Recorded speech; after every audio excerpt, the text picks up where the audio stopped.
जय हिंद दोस्तों, आप लोगों का स्वागत है आपके अपने यूट्यूब चैनल लक्ष्य सिविल सर्विस संस्थान दिल्ली में। देखिए दोस्तों, अभी हम लोग लूसेंट का सीरीज कर रहे हैं जिसमें पूरा लूसेंट कंप्लीट करना है। ये आपका लूसेंट में हिस्ट्री का सेकेंड पार्ट होगा। अगर आपने फर्स्ट पार्ट नहीं देखा है तो डिस्क्रिप्शन बॉक्स में लिंक होगा या आप प्ले लिस्ट में जा कर के पहले फर्स्ट पार्ट देख लें। ये हिस्ट्री का आपको मतलब पार्ट बाय पार्ट करके और मतलब सारा हिस्ट्री लूसेंट का आपको करवाया जाएगा। इसमें बहुत ही अच्छी तरीके से जब इसमें आप देखेंगे हिस्ट्री में तो जो मेन पॉइंट हैं, जो मेन वर्ड हैं उसको सर्कल किया गया है। हर एक चीज़ को मतलब इस तरह से किया गया है कि असल में आपको पता चल जाएगा कि लूसेंट किस तरह से पढ़ना चाहिए। तो आज हम लोग सेकेंड पार्ट करेंगे। ये जो है प्रागैतिहासिक काल से स्टार्ट करेंगे। इससे पहले जो है हो चुका है। और उससे पहले आप लोगों से रिक्वेस्ट है, अगर आप लोग चैनल पर नए हैं तो प्लीज़ चैनल को सब्सक्राइब जरूर करें। वीडियो अच्छा लगे तो लाइक और दोस्तों में शेयर अवश्य करें। चलिए शुरू करते हैं आज का सेकेंड पार्ट। आज देखेंगे प्रागैतिहासिक काल के बारे में। जिस काल में मनुष्य ने घटनाओं का कोई लिखित विवरण उद्धृत नहीं किया है उसे प्रागैतिहासिक काल कहते हैं। मानव विकास के उस काल को इतिहास कहा जाता है जिसका विवरण लिखित रूप में उपलब्ध है। आदि ऐतिहासिक काल उस काल को कहते हैं जिस काल में लेखन कला के प्रचलन के बाद उपलब्ध लेख पढ़े नहीं जा सके। ज्ञानी मानव होमो सैपियंस का प्रवेश इस धरती पर आज से लगभग 30 या 40 हजार वर्ष पूर्व हुआ। बगल में एक जो है ब्रैकेट बना करके दिया हुआ है संस्कृति और बर्तन, मतलब किस संस्कृति में किस टाइप के बर्तन थे उसका विवरण दिया हुआ है, तो उसको भी देख लेते हैं। जैसे मालवा बर्तन काला तथा लाल, संस्कृति बुर्ज होम बर्तन धूसर, संस्कृति जोखे बर्तन लाल, संस्कृति दक्षिणी नवपाषाण और उस टाइम का बर्तन चमकीला धूसर, पूर्वी नवपाषाण भूरा लाल। पूर्व पाषाण युग के मानव की जीविका का मुख्य आधार था शिकार। आग का आविष्कार पूरा पाषाण काल में एवं पहिए का नवपाषाण काल में हुआ। मनुष्य में अस्थायी निवास की प्रवृत्ति नवपाषाण काल में हुई तथा उसने सबसे पहले कुत्ता को पालतू बनाया। मनुष्य ने सर्वप्रथम तांबा धातु का प्रयोग किया तथा उनके द्वारा बनाया जाने वाला प्रथम औजार कुल्हाड़ी था। ब्रैकेट में प्राप्ति स्थल अति रंपकम। कृषि का आविष्कार नवपाषाण काल में हुआ। प्रागैतिहासिक अन्न उत्पादक स्थल मेहरगढ़ पश्चिमी बलूचिस्तान में अवस्थित है। कृषि के लिए अपनाई गई सबसे प्राचीन फसल गेहूं पहली फसल एवं जौ थी। कृषि का प्रथम उदाहरण मेहरगढ़ से प्राप्त हुआ है। कोल्डी हवा का संबंध चावल के प्राचीनतम साक्ष्य से है। पल्लवारम नामक स्थान पर प्रथम भारतीय पुरापाषाण कलाकृति की खोज हुई थी। भारत में पूर्व प्रस्तर युग के अधिकांश औजार स्फटिक पत्थर के बने थे। रॉबर्ट ब्रूस फुट पहले व्यक्ति थे जिन्होंने 1663 एक बार फिर से देखते हैं। रॉबर्ट ब्रूस फुट पहले व्यक्ति थे जिन्होंने 1863 ईस्वी में भारत में पूरा पाषाण कालीन औजारों की खोज की। भारत का सबसे प्राचीन नगर मोहनजोदारो था, सिंधी भाषा में जिसका अर्थ मृतकों का टीला है। असम का श्वेतभ्रू गिबन भारत में पाया जाने वाला एकमात्र मानव कपि है। इनाम गांव ताम्रपाषाण युग की एक बड़ी बस्ती थी। इसका संबंध जोरवे संस्कृति से है। भारत में शिवालक की पहाड़ी से जीवाश्म का प्रमाण मिला है। भारत में मनुष्य संबंधी सबसे पहला प्रमाण नर्मदा घाटी में मिला है। नोट: भारतीय नागरिक सेवा के अधिकारी रिजले प्रथम व्यक्ति थे जिन्होंने प्रथम बार वैज्ञानिक आधार पर भारत की जनसंख्या का प्रजातीय विभेदीकरण किया। अब देखेंगे सिंधु सभ्यता, यहाँ से स्टार्ट करेंगे सिंधु सभ्यता। देखिए इसमें जो कराया जा रहा है आपको लुसेंट, इसमें आपको ये फ़ायदा होगा जब आप इसे बार बार सुनेंगे। जैसे पढ़ते हुए आप थक गए या कभी पढ़ने का मूड नहीं है या कहीं ट्रैवल कर रहे हैं तो आप ईयरफोन लगा करके या खाना बना रहे हैं तो इसको चला करके आराम से सुन सकते हैं। और इसमें बहुत ही अच्छी तरीके से इस तरह से पढ़ के आपको सुनाया जा रहा है कि कहीं भी किसी तरह की दिक्कतें नहीं आएगी आपको। तो अब देखेंगे सिंधु सभ्यता। रेडियो कार्बन 14 जैसी नवीन विश्लेषण पद्धति के द्वारा सिंधु सभ्यता की सर्वमान्य तिथि 2400 ईसा पूर्व से 1700 ईसा पूर्व मानी गई है। सिंधु सभ्यता की खोज राय बहादुर दयाराम सहनी ने की। सिंधु सभ्यता को प्राग ऐतिहासिक अथवा कांस्य युग में रखा जा सकता है। इस सभ्यता के मुख्य निवासी द्रविड़ एवं भूमध्य सागरीय थे।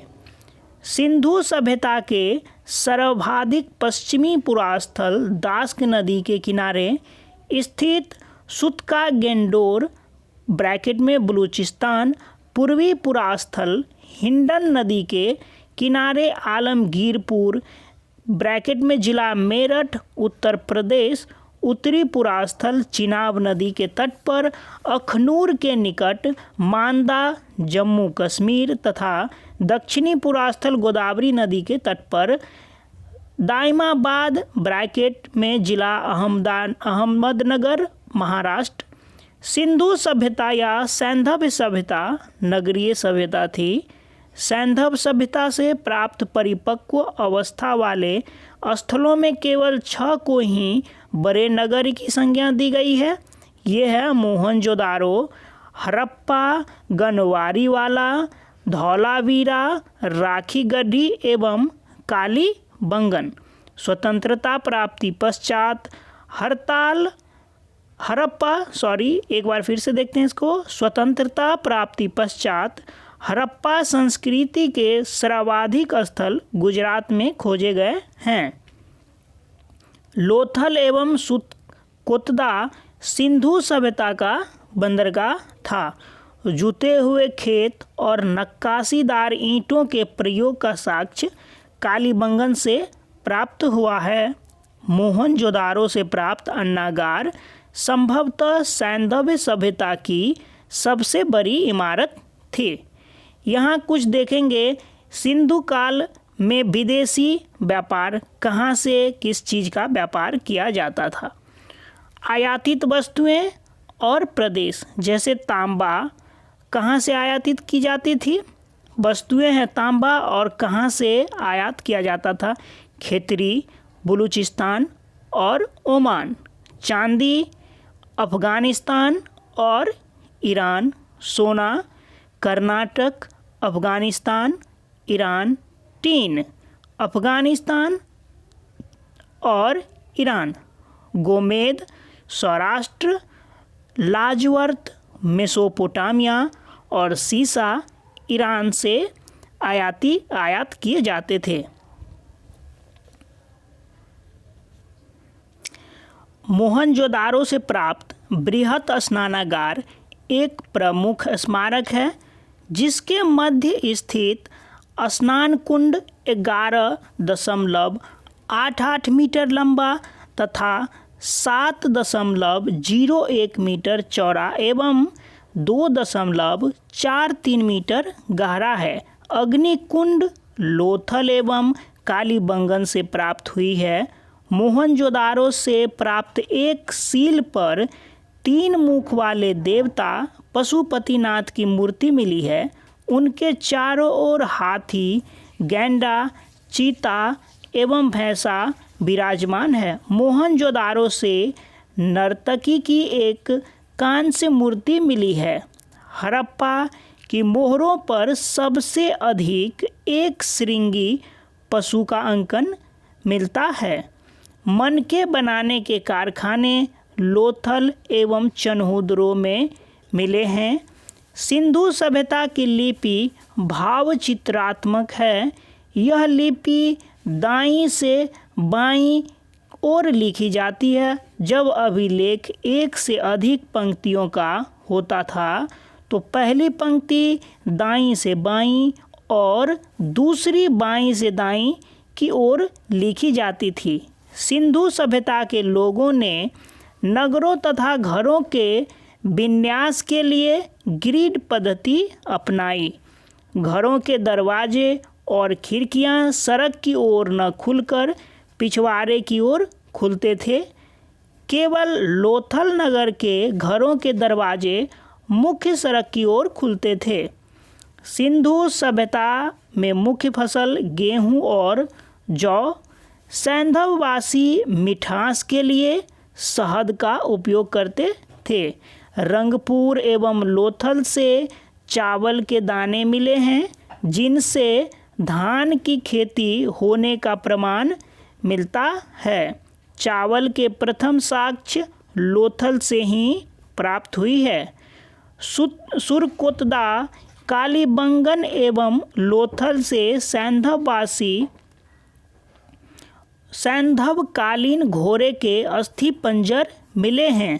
सुरकोतदा कालीबंगन एवं लोथल से सैंधवकालीन घोड़े के अस्थि पंजर मिले हैं।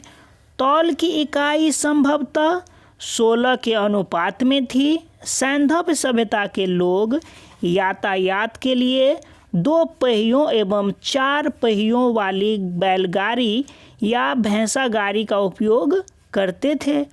मेसोपोटामिया के अभिलेखों में वर्णित मेहुला शब्द का अभिप्राय सिंधु सभ्यता से ही है। मेसोपोटामिया के अभिलेखों में वर्णित मेहुला शब्द का अभिप्राय सिंधु सभ्यता से ही है। संभवतः हड़प्पा संस्कृति का शासन वणिक वर्ग के हाथों में था। पिग्गट ने हड़प्पा एवं मोहनजोदारो को एक विस्तृत साम्राज्य की जुड़वा राजधानी कहा है। सिंधु सभ्यता के लोग धरती को उर्वरता की देवी मानकर उनकी पूजा किया करते थे। वृक्ष पूजा एवं शिव पूजा के प्रचलन के साक्ष्य भी सिंधु सभ्यता में मिलते हैं। स्वास्तिक चिन्ह संभवतः हड़प्पा सभ्यता की देन है। इस चिन्ह से सूर्योपासना का अनुमान लगाया जाता है। सिंधु घाटी के नगरों में किसी भी मंदिर के अवशेष नहीं मिले हैं। सिंधु सभ्यता में मातृदेवी की उपासना सर्वाधिक प्रचलित थी। पशुओं में कुबर वाला सांड इस सभ्यता के लोगों के लिए विशेष पूजनीय था।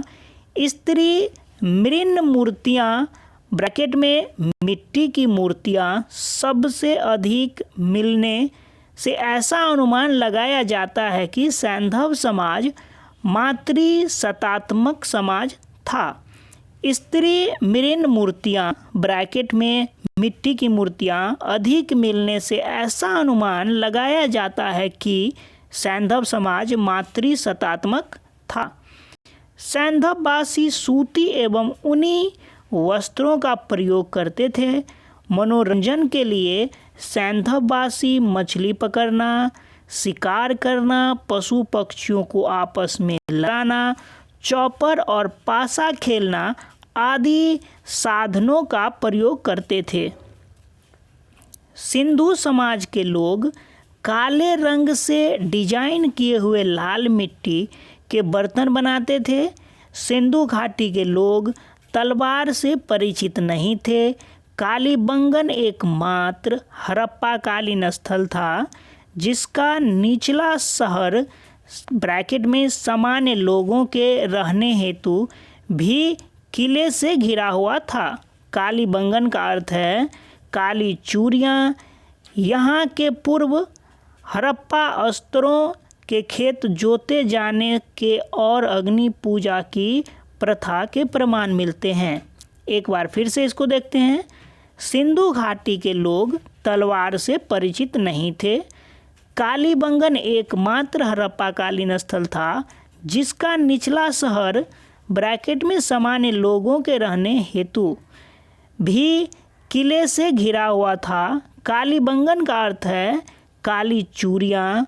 यहाँ से पूर्व हड़प्पा स्तरों के खेत जोते जाने के और अग्नि पूजा की प्रथा के प्रमाण मिले हैं। पर्दा प्रथा एवं वेश्यावृत्ति सैंधव समाज में प्रचलित थी। शवों को जलाने एवं गाड़ने यानी दोनों प्रथाएं प्रचलित थी। हड़प्पा के में शवों को दफनाने जबकि मोहनजोदारो में जलाने की प्रथा विद्यमान थी। लोथल एवं कालीबंगा में युग्म समाधियां मिली है। सैंधव सभ्यता के विनाश का संभवतः सबसे प्रभावी कारण बाढ़ था। आग में पकी हुई मिट्टी को टेराकोटा कहा जाता है। ये इम्पॉर्टेंट है, इसे भी देखेंगे। सैंधव सभ्यता के प्रमुख स्थल, नदी, उत्खननकर्ता एवं वर्तमान स्थिति, इसको देखेंगे। ये इम्पॉर्टेंट होता है। यहाँ से हड़प्पा से देखेंगे। एक में हड़प्पा नदी, रावी नदी, मतलब हड़प्पा जो है रावी नदी के तट पर स्थित था।